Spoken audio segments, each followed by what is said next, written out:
नमस्कार, मैं हूं अभिषेक नयन और आप देख रहे हैं एबीपी लाइव। आज हम फिर लोकसभा चुनाव 2024 को लेकर हम पहुंचे हैं नई दिल्ली के ही करोल बाग इलाके में। और आज हम यहां पे जो पार्क में बैठे बुजुर्ग भी हैं, युवा भी हैं, सभी लोगों से हम बात करेंगे और जानेंगे यहां से जो मौजूदा सांसद हैं मीनाक्षी लेखी और जो प्रत्याशी बने हैं आम आदमी पार्टी और कांग्रेस के सोमनाथ भारती, और बीजेपी के द्वारा जो मीनाक्षी लेखी को रिप्लेस करके बनाया गया है बांसुरी स्वराज को, तो क्या कुछ कहता है जनता इसके बारे में और क्या कुछ सोचता है और किनको वोट देने वाला है, इसको लेके हम बात करेंगे और जानेंगे कि क्या उनका मत क्या है और किन किन मुद्दों को लेकर वो बात करेंगे। तो आप देख सकते हैं यहाँ पे पार्क में काफी सारे लोग मौजूद हैं, बड़े भी हैं, युवा भी हैं, बुजुर्ग भी बैठे हैं, सभी लोग बैठ के यहाँ पे गुफ्तगू कर रहे हैं। उसी बीच में हम भी सोच रहे हैं कि इनसे बातचीत कर लिया जाए ताकि जान सके कि आखिर लोकसभा 2024 चुनाव को जो लेकर इनके मन में क्या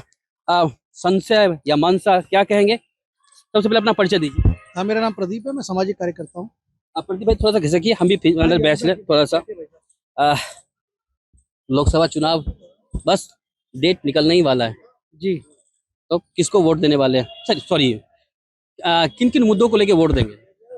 नहीं, मुद्दा तो एक सबसे बड़ा नेशनलिटी का मुद्दा है, सबका साथ सबके विकास का मुद्दा है। ये काफ़ी अच्छे मुद्दे जो सरकार, वर्तमान की सरकार है, काफ़ी अच्छे मुद्दे चला रही है और देश हित में भी काफ़ी काम कर रही है।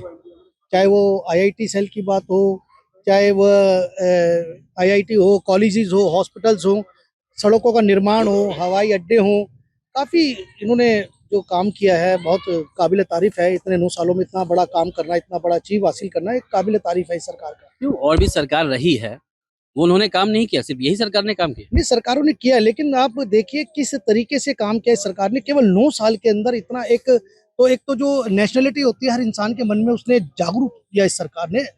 धारा 370 को हटाया, कलंक था जो भारत पे। राम मंदिर बनाया, 500 साल का विवादित केस था, वो इतने प्यार से बिना लड़ाई झगड़े के सुलझा लिया, भाईचारे के हिसाब से सुलझा लिया।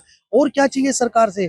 आज सबके हाथ में काम भी होना चाहिए, काम भी है, सब काम भी कर रहे हैं, रोजगार भी कमा रहे हैं। कई जगह 80 करोड़ लोगों को, जो जिस तरीके से कोरोना काल आया था, 80 करोड़ जो भारत देश की जनता को अन्न दिया जा रहा, मुफ्त अन्न दिया जा रहा है। योजनाएं कई चला रखी हैं, ऐसी कई योजनाएं ऐसी हैं जिनसे सीधा सीधा लाभ सीधे सीधे नागरिक को मिलता है। ऐसी सरकार जो इतने कम समय के अंदर इतना बड़ा अचीव कर ले, काबिल तारीफ है। सीधे नागरिक की आपने बात की है, तो हम दिल्ली पे आ जाते हैं। राजधानी दिल्ली की नई दिल्ली जो लोकसभा क्षेत्र है, यहाँ की जो मौजूदा सांसद अभी मीनाक्षी लेखी जी है, तो जी, जी। क्या उनके रहते हुए यहाँ के जो लोकसभा क्षेत्र में कामकाज हुआ? क्योंकि यहाँ की जनता, मैंने और भी जगह लोगों से बात की और जानने की कोशिश, तो वो तो उनसे नाराज है। तो यहाँ की जनता क्या कहती है? करोल बाग जो मार्केट के पास ये जो मौजूदा लोग हैं क्या कहते हैं? देखो, जो लोग हैं उनका तो मेरे को पता नहीं, लेकिन मैं इतना कहना चाहूंगा कि जिस तरीके से जो आम नीड अगर होती है आपकी कि पर्सनल बात करें, आपके जी। नजर में क्या काम हुआ है? हाँ, मेरे को मैंने बताया ना कि जो सरकार के ही नुमाइंदे हैं। कहीं कम कहीं ज्यादा काम हो सकता है, कहीं ना कहीं व्यक्ति विशेष में दोष हो सकता है, कहीं कम ज्यादा काम हो सकता है, लेकिन ये नहीं कि सीधा सीधा सरकार पे हम आरोप लगा दे। सरकार ने बहुत अच्छे काम किए हैं, इस सरकार ने, जो मौजूदा सरकार है। और साथ साथ मैं ये भी बता दूं, मीनाक्षी लेखी की आपने बात करी है, मीनाक्षी लेखी गृह मंत्री भी रह चुकी है और इतना बड़ा जो गृह मंत्रालय जो उनका मंत्री रह चुकी है। और उसके साथ साथ मैं ये बता दूं कि जो सांसद होते हैं उनके पास इतना समय नहीं होता कि वो आके सीधा जनता से मिले। वो निगम पार्षद का और एमएलए का काम है सीधा सीधा जनता से जो रूबरू होते लोग हैं। तो भगवान से भी नाराज रहते हैं। अपना परिचय जी। दीजिएगा। मेरा नाम इंद्रपाल अरोड़ा है। इंद्रपाल जी, इन्होंने कहा कि बीजेपी यानी केंद्र सरकार बहुत अच्छा काम की, देश हित के लिए काम की, लेकिन आम जनता और व्यापारी तो परेशान है। देखिए, लोग तो भगवान राम से भी नाराज थे, भगवान कृष्ण से भी नाराज थे। ये तो इस सतयुग में, कलयुग में, द्वापर युग में सब जगह ये इस तरह के लोग मिलते हैं। नेगेटिव के साथ पॉजिटिव चलती रहती है। तो इस तरह के विचार तो आपको सभी जगह सुनने को मिलेंगे। लेकिन आप देखिए ना कि मोदी की सरकार ने पिछले 10 वर्षों में और 60 सालों का जो पिछला इतिहास रहा है कांग्रेस का, अगर उसको कंपैरिजन करेंगे तो आज की जो जीडीपी है और उस समय की जो जीडीपी थी, किसी भी देश की रीढ़ जो की हड्डी होती है उसकी जीडीपी तय करती है। तो आज हमारी रीढ़ की हड्डी इतनी मजबूत है। आज हमारा फॉरेन रिजर्व कितना 625 करोड़ अरब डॉलर का हो गया है। वो उस समय कहाँ था? उस समय तो देश को गिरवी रखना पड़ गया था, सोना हमारा गिरवी रखना पड़ गया। हमने मुद्रा को 2 बारी डिमोनलाइज किया। आज वो स्थिति नहीं है। आज हम हर तरीके से आगे विकसित हो रहे हैं, हर क्षेत्र में विकसित हो रहे हैं, चाहे वो रेलवे हो, चाहे एविएशन हो, चाहे ट्रांसपोर्टेशन हो, चाहे एक्सपोर्ट हो। आज हमारा एक्सपोर्ट पिछले 60 साल पहले कितना था? आज उसके मुकाबले, 60 वर्ष के मुकाबले आज पिछले 10 वर्षों के अंदर और खासतौर पर कोरोना के बाद जो एक अपॉर्चुनिटी मिली हमारे देश को एक्सपोर्ट बढ़ाने की, शायद 4 सालों के अंदर एक बहुत असंभव सा लगता था, लेकिन मोदी जी ने बहुत उसको संभव कर दिया। तो आप लगातार आप कह रहे हैं कि बीजेपी यानी कि केंद्र सरकार ने बहुत अच्छा काम किया, उन्हें मौका मिला, 60 साल के बाद उन्हें मौका मिला, तो क्या दूसरी पार्टी को भी मौका मिलना चाहिए? हो सकता है उनसे बेहतर काम करे। देखो, ये मौका सबको मिलता है, ऐसा नहीं है कि मौका किसी और पार्टी को नहीं मिला, लेकिन उस मौके को कैसे भुनाना है। अब मोदी जी है जो है वो 18 घंटे काम करते हैं, पूरी दुनिया को नजर आता है। अगर एक दिन के अंदर वो 4 जगह जाते हैं, आज यूपी बैठे हैं, कल असम बैठे हैं, कहीं और स्टेट में बैठे हैं, हर क्षेत्र का वो दौरा करते हैं और खुद पर्सनली सभी स्टेटों में जाते हैं। ये और प्रधानमंत्रियों की तरह नहीं है कि सिर्फ दिल्ली में बैठ के काम चल रहे हैं। और देखो देशों की और कितने विदेशों में कितनी यात्राएं की है, शायद ही किसी प्रधानमंत्री ने इतने विदेशों की यात्राएं या अपने देश की इतनी यात्राएं की हो, क्योंकि वो दर्द समझते हैं जनता का, पब्लिक का, क्या पब्लिक को चाहिए, कैसे उसका विकास करना है, कैसे समस्याएं दूर करनी है। जब तक ये प्रधानमंत्री को खुद को महसूस नहीं होगा वो नहीं कर पाएगा। सर, देश के प्रधानमंत्री की हम बात कर रहे हैं, लेकिन हम अभी मौजूद दिल्ली में हैं। दिल्ली में 7 लोकसभा सीट है जिसपे बीजेपी का है। तो क्या दूसरी पार्टी जो इंडी गठबंधन की बात करें, इंडिया गठबंधन की बात कर रहे हैं, वो भी तो पार्टी बहुत बड़ी है, इसमें कांग्रेस भी, आम आदमी पार्टी है और भी सारी पार्टी उसके साथ हैं। तो क्या एनडीए के सामने ईडी का नहीं चल सकता? सर मैं इसमें कहना चाहूंगा, आप उसके एनडी का जो घटक बना देख तो लो, कितने घोटाले उनके ऊपर, सब करप्ट है, सारे के सारे करप्ट है। उठा के देख लीजिए आप। कलकत्ता में जो सीएम है वहाँ की ममता, वो कहती है कि मैं बनूं प्रधानमंत्री। उससे पहले जो गठबंधन जिसका रूप बनाया था नीतीश कुमार, वो चाह रहे थे कि मैं बनूंगा प्रधानमंत्री, लेकिन उन्होंने तोड़ दिया, वही आगे छटक गए। अब आप कितने गिनती के लोग रह गए गठबंधन में, सारे करप्ट है। लालू को देख लीजिए, बेल पे चल रहा है। कितने केस इन पे लग रहे हैं, गांधी परिवार पे आप खुद देख लीजिए, कितना केस है, झूठा केस मतलब इतने केस लगे हुए इन पर। वो लोग दूसरों को झूठा कहते हैं, सबसे बड़े झूठे वही हैं। प्रदीप जी, वो तो कहते हैं कि आम आदमी पार्टी की मैं पर्सनली बात कर रहा हूँ, दिल्ली में इतना उन्होंने काम किया है, लोग खुश हैं, वो बोलते हैं कि हमारे से ईमानदार तो कोई है ही नहीं। अब कैसे उसको गलत बोल सकते हैं? सर मेरा कहना ठीक है, ईमानदारी की वो बात करते हैं, तो एक साइन करने में उनको दिक्कत कहाँ आ रही थी? जब सीबीआई उनके घर साइन लेने गई तो क्या दिक्कत आ रही थी? पहले वो चिल्ला चिल्ला के बोलते थे कि ये सोनिया गांधी करप्ट है, डी राजा करप्ट है, ये कन्नी मोदी करप्ट है, लालू करप्ट है, ये सारे करप्ट बताता था और कहता था कि मौजूदा जो सरकार है वो उन पे कार्रवाई क्यों नहीं करती। अब कार्रवाई हो रही है तो कह रहा कार्रवाई क्यों कर रही है, पहले सबूत लाओ। मतलब पलटू राम जो हमारा केजरीवाल है, दिल्ली सरकार का 1 नंबर का पलटू है। कितने थप्पड़ खाए इसने, क्या बोला था, सिक्योरिटी नहीं लूंगा, घर नहीं लूंगा, मैं अपनी घर नहीं बनाऊंगा, छोटा सा मैं काम कर लूंगा। आज कितने करोड़ों रुपया उसने अपने घर पे लगा दिया, स्विमिंग पूल लगा दिया। और जो लिस्ट है ना, वो तो मैं देखता हूँ कि वो लिस्ट किसको दिया, करोड़ों रुपया लग गया, 54-55 करोड़ रुपया लग गया उसके ऊपर। कितना करोड़ों, आप ये देख सकते हैं कितना करोड़ का घोटाला किया गया है। सर, पलटू राम तो आपके पार्टी में भी आ गए ना, नीतीश कुमार जी। और नीतीश कुमार जी तो पहले किसी और पार्टी में थे, फिर बीजेपी में आ गए, पलटू राम आ तो गए। वो है। लेकिन मैं उसकी बात कर रहा हूँ कि जिस तरीके से जो गठबंधन बना, अपने गठबंधन की बात करी, मैं तो उसकी बात कर रहा हूँ। वो पलट के छिटक के क्यों आ गए, फिर कांग्रेस में क्यों आ गए? अब क्यों आ गए, वो छोड़ के बीजेपी में क्यों आ गए? क्योंकि उनको लगा है, क्योंकि जो देश में हित में जो पार्टियां काम कर रही है वो उस हित में आते हैं। और कई राजनीतिक दल ही होते हैं कि अपना सिद्ध साधने आते हैं केवल वो। और भी लोगों से हम बात करेंगे, हाँ, जानेंगे। हाँ, क्या नाम आपका? नमस्कार जी, शेखर पचेरवाल। सॉरी, शेखर पचेरवाल। शेखर जी, क्या करते हैं आप?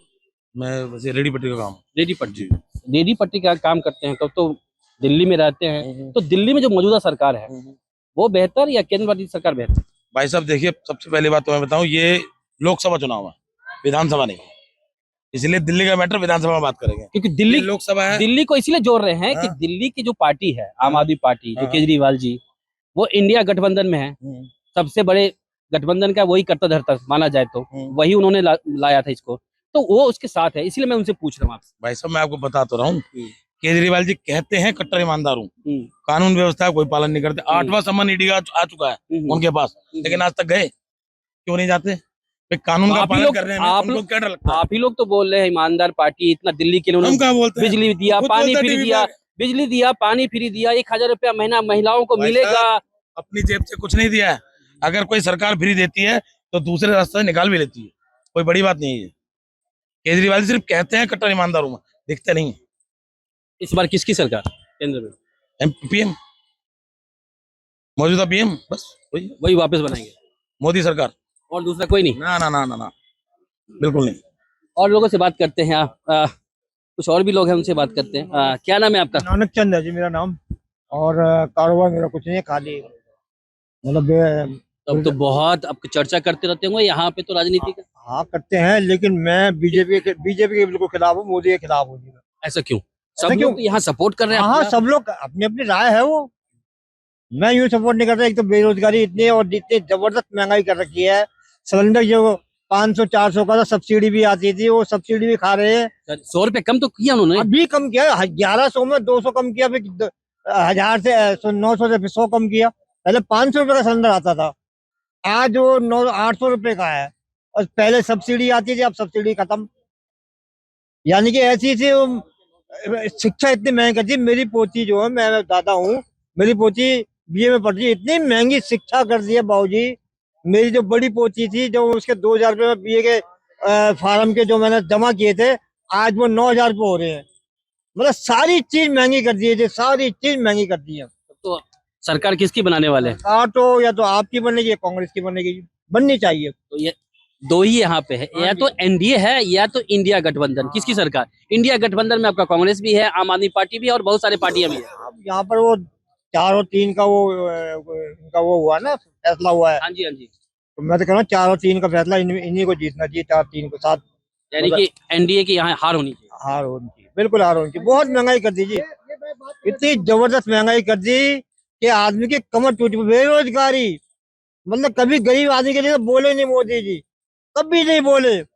और कांग्रेस जो गरीब को ही लेके चली है, सबसे पहले गरीब को लेके चली है। पहले ये झोपड़ी थी, यहाँ सीमेंट की फैक्ट्रियां आई, तुम्हारी स्टील की फैक्ट्री किसकी देन है? ये सब कांग्रेस की देन है। जो लाखों रुपए, लाखों आदमी आज जो सेट है, नौकरियां कहाँ निकल रही हैं? सब प्राइवेट कर दिया, सारा प्राइवेट कर दिया। क्यों करा? अभी वजह क्या है? रेल बेच दी, हवाई जहाज बेच दिए, भाई ऐसा साहब क्यों? सब कुछ तो बेच दिया। सर वो पहले मेरे को सबूत ला के दिखा दे, किसको बेचा है, किसने खरीदने वाला कौन है, पहले तो एक सबूत ला दे। लोग कहते हैं कि बेच दिया बेच दिया बेच दिया। सबसे पहला एयरपोर्ट जो बेचा था कांग्रेस ने बेचा था, उससे किसी और उसे उद्योगपति ने खरीदा। तो उसमें कहाँ से बात आ गई बेच दिया? और किसके पास पेपर है? किसने खरीदा लाल किला, किसने खरीदा इंडिया गेट? लाके पेपर तो दिखा दो, पेपर तो दिखा दो। और आज ये बात करते हैं महंगाई की, ये बात करते हैं महंगाई की। आज एक मकान कितने का हो गया? उस टाइम 15 लाख का हुआ करता था, आज 3-3 करोड़ रुपए का मकान हो गया। नमक, आटा, दाल, चीनी, चावल सब में हम टैक्स दे रहे हैं। जीएसटी जो गब्बर सिंह टैक्स जो इन्होंने लगाया, बेड़ा गर्क कर दिया इन्होंने, हिंदुस्तान का बेड़ा गर्क कर दिया। आपका क्या कहना है? मेरा कहना ये है, ये जो करोल बाग, बस पहले अपना परिचय दीजिए। मेरा नाम परमानंद कासोटी है, क्या करते हैं आप? मैं एक बिजनेसमैन हूँ और मेरा जो बचपन जो यहीं बीता है। और ये जो क्षेत्र है, ये एक ऐसा क्षेत्र है करोल बाग का, और जो ये करोल बाग जो क्षेत्र है, बाहुबली क्षेत्र है, ये कांग्रेस का क्षेत्र हुआ करता था। और ये जो देश है, भारत देश, ये कांग्रेस का देश है।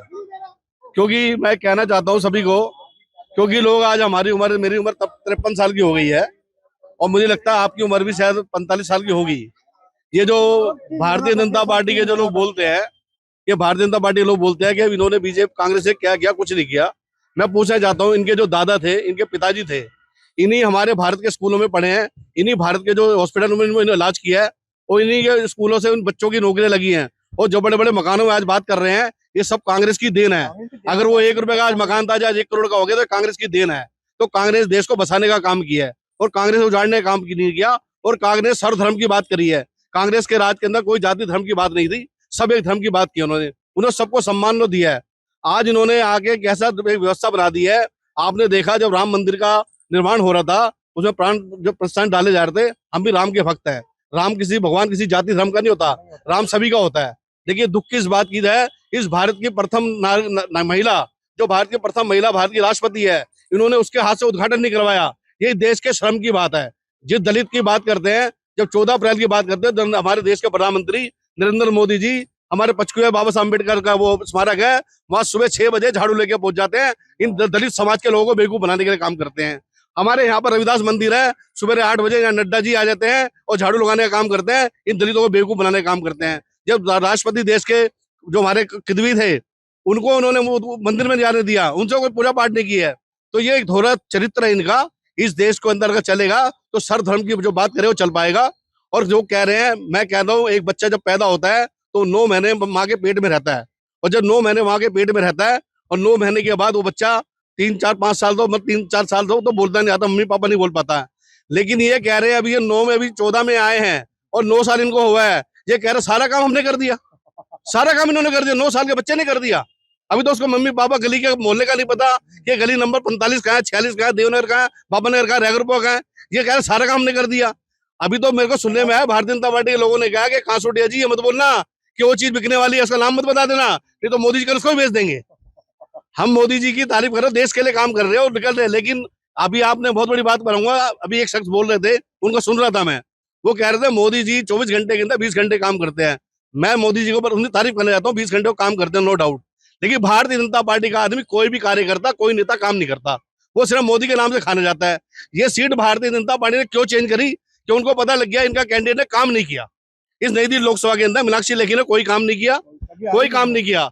और जो आज ये गठबंधन की बात कर रहे हैं, भाई आज आम आदमी पार्टी का और कांग्रेस का गठबंधन होने आ रहा है। मैं पूछना चाहता हूँ भारतीय जनता पार्टी के लोगों से कि भारतीय जनता पार्टी के भी 23 दलों की लंगड़ी सरकार है, अकेली सरकार नहीं चला रहे, वो भी लंगड़ी सरकार चला रहे हैं, उनके भी 23 दल मिलकर चुनाव लड़ रहे हैं। और हमारे प्रधानमंत्री जी कहते हैं कि हम 370 लाएंगे, हम 400 पार जाएंगे। इन्होंने कौन सी मशीन को सेट कर दिया? इन्होंने जो 400 की बात कर रहे हैं, कौन सी मशीन का बटन दबा दिया इन्होंने जो मशीन की बात कर रहे हैं? हम कह रहे हैं देश के अंदर अगर चुनाव कराना है तो बैलेट पेपर चुनाव करा दीजिए, आटे का दालो तेल का भाव पता लग जाएगा। सब भाई साहब ने भी बात बहुत अच्छी बोली कि कौन सी मशीन, क्योंकि कई बार ईवीएम मशीन पे बड़े सवाल उठते हैं, ईवीएम मशीन में घपला है, ईवीएम मशीन में बिक जाते हैं। तो मैं आज आपके टीवी चैनल के माध्यम से बताना चाहता हूँ, राहुल गांधी विदेशों में यात्रा कर रहे हैं, केजरीवाल दिल्ली में ईमानदार बना हुआ है। इलेक्शन कमीशन चले जाए ना, वहां चेक करा लेना मशीन को, दे नोटिस। इलेक्शन जो कराते हैं अपने आयुक्त जो होते हैं इलेक्शन कमीशन, उनको बोले ना चेक करे ना, क्यों नहीं करते चेक जाकर? वो सब कुछ कर सकते हैं, उनके पास पावर है, लेकिन वो यूज नहीं करेंगे। क्यों? क्योंकि उनको पता है कि ईवीएम मशीन को हैक नहीं किया जा सकता। लेकिन वो क्या कहते हैं, वो मशीनें हैक होती है, उसमें गड़बड़ होती है, तो जाके चेंज कर लेना, जाके चेक करा लेना एक बार जाके। केजरीवाल ने रोक दिया दिल्ली में। जब इनकी 67 सीटें दिल्ली में आती हैं तो कहते हैं केजरीवाल का रथ, कि मोदी साहब का रथ केजरीवाल ने रोक दिया। पंजाब में कांग्रेस को साफ कर दिया, तो केजरीवाल ने कांग्रेस को जितना नहीं किया आज तक इतिहास में किसी ने नहीं हैक हो जाती है, अब मशीन हैक हो जाती है। लॉन्च किसने किया था? कांग्रेस ने।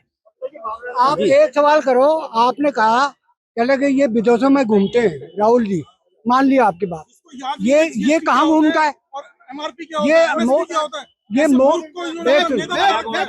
एक मिनट, मोदी जी कहाँ घूमते हैं? ये सूट कैसे पहनते हैं? मोदी लिखा हुआ था, क्या ये कमा रहे हैं? ये कमा रहे हैं क्या? ये इतना जो हवाई जहाज इन्होंने खरीदा है अपने लिए, और गाड़ियां 20-20 गाड़ियां चलती हैं, 1,40 लाख के करीब इनका खर्चा आता है, जो मोदी का प्रधानमंत्री का। कभी किसी प्रधानमंत्री ने ऐसे कपड़े पहने? कभी खादी के कपड़े? सुनो, छोटे थे, सुनो मेरी बात, से कपड़े धुल के आते थे लॉन्ड्री से। किसके थे कपड़े वो सारे के सारे? किसके थे कपड़े वो सारे के सारे? कपड़े की बात नहीं कमाल हो गया ये तो। अलग बात। अरे अरे देश का पानी भी जवाहरलाल नेहरू का करेगा तो देश की सुरक्षा कैसे कर पाएगा? उसको चाहिए अपनी सुरक्षा। आज पंजाब के अंदर देखिए जिस तरह का जब किसानों का आंदोलन चला था, तो मारने की ताक पे लगे थे प्रधानमंत्री को वहां से। आप ये सोचिए, प्रधानमंत्री की अपनी सुरक्षा लेके नहीं चलेगा। दुर्भाग्य की बात है, और सारी चीजें प्राइवेट से की जा रही है। मुझे ये समझ नहीं आता, आज प्रधानमंत्री पे आरोप भाई साहब ने कहा था, क्यों आरोप एक लगाते हैं? अरे अभी भाई साहब ने कहा था कांग्रेस सर्वदल राहुल समभाव की बात गांधी करती इतनी है, लंबी लंबी यात्रा कर रहा हूँ, पैसा कहाँ से आ रहा है? लेकिन मुझे ये कहाँ से पैसे बताइए आ रहा है वो? कि कांग्रेस ने देश का राहुल गांधी बंटवारा कहाँ से किस बेस पैसे पे ला किया रहा था? है? आप ये देखिए ना, लिख लीजिए 400 प्लस सीटें जाएंगी एनडीए की, 400 प्लस। 400 पार है, कांग्रेस को कैंडिडेट नहीं मिल रहे। मैं मेरा कहना चाहता हूँ, पहले अपना परिचय। मेरा नाम सनासिस पंजा, हम कलकत्ता का रहने वाला हूँ, यहाँ से 14 साल रह रहा हूँ। ईवीएम कौन लेके आया था? कांग्रेस। बाबूजी आप बता दो, आप लोग जो कह रहे हैं ईवीएम कौन लेके आया था? तो आज उस राज्य में, लाओगे तो ठीक है, उस राज्य में हार गया, कमाल है, मतलब ईवीएम खराब है। कमाल है। कर्नाटका जीते तो ईवीएम ठीक थी, कर्नाटक जीत गया, पंजाब जीत गए, दिल्ली जीत सही गए, है, केरल अब जीत गए, हमारा तब जो ठीक थी उम्र ईवीएम। ज्यादा है, हिमाचल ठीक है। जीत गए, तब ठीक थी ईवीएम। के अंदर आपकी सरकार है, आम मालिक को, और ईवीएम को जो है ना कलेक्टर को लाए हम, और लोग हम लोग बना रहा हूँ केरल में क्या हम हमने लोग बना रहा कांग्रेस हूँ को जिता दिया? उसके लिए तो अलग है 2014 में तो कांग्रेस की सरकार थी। ईवीएम किसने की? तो अलग है हम लोग तो ईवीएम बना ईवीएम कांग्रेस लेके आई थी, उसमें कोई शक नहीं है। लेकिन ईवीएम से और 67 आज सीटें जो भारतीय जनता पार्टी बताती है, मुझे बताओ आज से पहले कौन सी पार्टी का राष्ट्रीय अध्यक्ष या प्रधानमंत्री बोलता है कि हमारी इतनी सीटें आएंगी? मुझे गर्व है। राहुल गांधी भी बोलता है। कोई नहीं, कोई नहीं बोलता। जीतेंगे, राजस्थान हम जीतेंगे, हम हमेशा सीटें की बात नहीं जीतेंगे, करते। क्यों बोलते हैं? केजरीवाल बोलता कि मेरे पास 70 सीटें आएंगी, वो कैसे बोल देता? हर चुनाव में केजरीवाल बोलता कि 30 सीटें आएंगी, क्यों बोलता है? गुजरात में गारंटी दी थी कि इस बार मोदी सरकार यहाँ से साफ है बीजेपी, अब कैसे एक साफ हो गई? मतलब दिल्ली में तुम जीत गए तो मशीन ठीक है, गुजरात में हार गए तो ईवीएम खराब है, कर्नाटक में तुम जीत जाओ तो सब ठीक है, बाकी ईवीएम खराब है। कमाल हो गई। मैंने और भी लोगों से बात आपका हमारा नाम सलीम है मोहम्मद। क्या करते हैं? केजरीवाल ने काम है। क्या कहेंगे, ईवीएम खराब है या पार्टी खराब? कोई भी पार्टी है, काम अच्छा होना चाहिए, बस यही बोलूंगा। इस बार किसकी सरकार? बच्चों की कसम खाई थी, चोर है कांग्रेस, सारे पार्टी सही है, कोई भी पार्टी खराब नहीं है, सभी अच्छे हैं। काम अच्छा जो करेगा उसी का साथ। अभी मौजूदा सरकार काम अच्छा कर रही है, अभी मोदी जी अच्छा काम कर रहे हैं नहीं? अब मैं क्या बताऊं। सर इस पर बहस नहीं, हम सिर्फ बात करने के लिए आए हैं। जी जी। अभी एक बीजेपी की गाड़ी कोई भी पार्टी आए तो अच्छा काम सर वहाँ बात करेंगे, उधर आप मुझसे बात कीजिए। ताल कटोरा स्टेडियम में उनका जो है ना फंक्शन था, वो था, तो 200 रुपए दे करके लोगों को लेके गए थे बीजेपी के लोग यहाँ से। कई गाड़ियां गई थी पूरी दिल्ली के अंदर। किसने देखा कि 200 रुपए दिए? रामलीला ग्राउंड के लोगों ने, किसने देखा? किसने? केजरीवाल ने सारी बसें भर के गई थी यहीं से ही। 500 रुपए दे रहा था केजरीवाल, यही से बसें गई थी, नहीं, ये गलत बोल रहे हैं। केजरीवाल 500 रुपए दे रहा था, ये बोले आप केजरीवाल गलत। 500 रुपए दे रहा था, पूरी की खीर के पैसे दे रहा था केजरीवाल। और टीवी पे दिखाया वो, टीवी पे दिखाया केजरीवाल कैसे पैसे बांट रहा था, टेंट के पीछे जाके आम आदमी पार्टी पैसे क्या नाम है बांट आपका? श्रीमान युवा हो आप, सुदीप सेन। क्या करते हो? मैं इधर आया हूँ, पापा का कैंसर है, इधर आया हूँ। यहाँ कहाँ रहने वाले हो? दिल्ली के रहने वाले हो ना? नहीं, बंगाल। बंगाल का। तो अभी यहीं रह रहे हो आप? हाँ, ये। क्या लगता है दिल्ली में, दिल्ली नहीं पूरे देश की बात कर रहे हैं, किसकी सरकार? सर बांट दिया इन धरती को, चांद सितारों को क्या बांट दिया इन धरती को, इन चांद सितारों को क्या होगा? नदियों का कुछ नाम रखे, बहती धारा को क्या होगा? सिप की गंगा भी पानी है, आवे जमजम भी पानी है, पंडित भी पिए, मुल्ला भी पिए, इन पानी का धरा की क्या होगा? इन फरस्ती सूरज से पूछो क्या हवा अलग बनाओगे? एक हवा में सांस से सकती क्या हवा भी बनने रहेगी? रहम करे जो बंटवारा, रहबर और कौम का ढोंगी है। क्या खुदा ने मंदिर तोड़ी थी या राम ने मस्जिद तोड़ी है? मेरे ख्याल से लगता है इस बार मोदी की सरकार आएगी। मोदी की सरकार आएगी। हाँ, और भी 400 पार। और भी लोग हैं यहाँ पे, युवा है बहुत सारे यहाँ पे लोग खड़े हैं। क्या नाम है आपका? अरे भाई क्या नाम है? गौरव। क्या करते हो आप? फिलहाल जॉब कर रहा हूँ। जॉब कर रहे हो? क्या लगता है इस बार किसकी सरकार? मोदी सरकार आएगी। बहुत लोग बोल रहे हैं मोदी सरकार नहीं आनी चाहिए, वो काम नहीं कर रहे हैं, लोग बेरोजगार है, युवा बेरोजगार है, काम नहीं है। नहीं सर, युवा बेरोजगार नहीं है, बस ये कहो युवा पढ़ लिख नहीं पाया है, ये समझ लो सर। पहले से अनपढ़ था, पहले से ही कुछ नहीं है, कुछ पता ही नहीं है, तो सर ऐसे थोड़ी ना जॉब मिलेगी। जो पढ़ा लिखा होगा उसी को तो जॉब मिलेगी, बिना पढ़े लिखे को तो जॉब थोड़ी ना मिल जाएगी। अब इस पे सरकार की गलती है, पहले की सरकार की गलती है ये, तो सही से नहीं पढ़ा पाई उनको। तो इसमें मोदी जी क्या कर सकते हैं? पढ़ा लिखा होगा, पढ़ा लिखा बंदा अगर खाली बैठा हुआ तो हमें बताओ कि इसे जॉब नहीं मिल रही, तो हम कहें कि हाँ जॉब नहीं मिल रही, ये तो सर ढोंग है, ये तो सब कहने वाली। किसकी सरकार? बीजेपी सरकार आएगी। किसकी सरकार श्रीमान? केजरीवाल कांग्रेस। कांग्रेस। किसकी सरकार? कांग्रेस। किसकी सरकार आएगी सर? बीजेपी। किसकी सरकार? इंडिया की कांग्रेस की इंडिया सरकार। गठबंधन। इंडिया गठबंधन। नहीं, लंबा नहीं, बस किसकी सरकार? इंडिया की सरकार। किसकी सरकार आएगी? इंडिया गठबंधन। किसकी सरकार? इंडिया गठबंधन। इंडियन गठबंधन कांग्रेस। बीजेपी। मोदी 400 पार, 400 पार। मोदी 400 पार पूरा फिक्स कर रखे हो आप? कर रखा, बिल्कुल जी, 400 के पार। किसकी सरकार? मोदी मोदी सरकार। मोदी सरकार। मोदी सरकार। 400 पार। एनडीए 400 पार मोदी सरकार। फैक्ट की रियलिटी की बात करें, एनडीए 350 लाएगी, क्योंकि कुछ सीटें कम होगी, कुछ सीटें कम होगी। साउथ में ज्यादा सीटें होगी, के अन्नामला है, साउथ में ज्यादा सीटें लेके आएगी। ठीक है, यानी सरकार तो आपके अनुसार सरकार एनडीए। बीजेपी की आएगी, सरकार बीजेपी की आएगी सर जी। लेकिन प्रधानमंत्री जी जो बोला है ना, संसद में बोला है, 150 सीट पार करेगी अकेले दम पे। पहले बोल लीजिए आप। ये कांग्रेस पहले आम आदमी 370 बोले थे ना, जो 370 बोले थे वो 370 आएगा। एनडीए प्लस 380 390, लेकिन बीजेपी की आएगी सरकार। चलिए, बहुत बहुत शुक्रिया हमसे बात करने के लिए। मेरे साथ मौजूद थे यहाँ पे, मैं उस वक्त मौजूद था करोल बाग, नई दिल्ली लोकसभा क्षेत्र का ये करोल बाग इलाका है, जहाँ पे हमने यहाँ पे बड़े बुजुर्ग और युवा वर्ग के लोगों से हमने बात की। उनको साफ तौर पे कहना है कि सरकार जो केंद्र में आएगी वो तो बीजेपी की सरकार आएगी। काम बहुत अच्छा कर रहे हैं, लेकिन कुछ लोगों ने यहाँ पे कहा कि एनडीए जो आम आदमी पार्टी और कांग्रेस की जो गठबंधन जो पार्टी बनी है, वो भी, उनके बारे में कुछ लोगों ने कहा कि वो भी पार्टी यहाँ पे सही काम करी है, उनको एक मौका मिलना चाहिए, उनको भी कुछ सीटें आनी चाहिए, लेकिन सरकार जो है बीजेपी की बनेगी। यानी 370 की जो 370 के पार जो सीट की बात कर रहे हैं, वो फिर से बीजेपी की सरकार बनने वाली दिख रही है।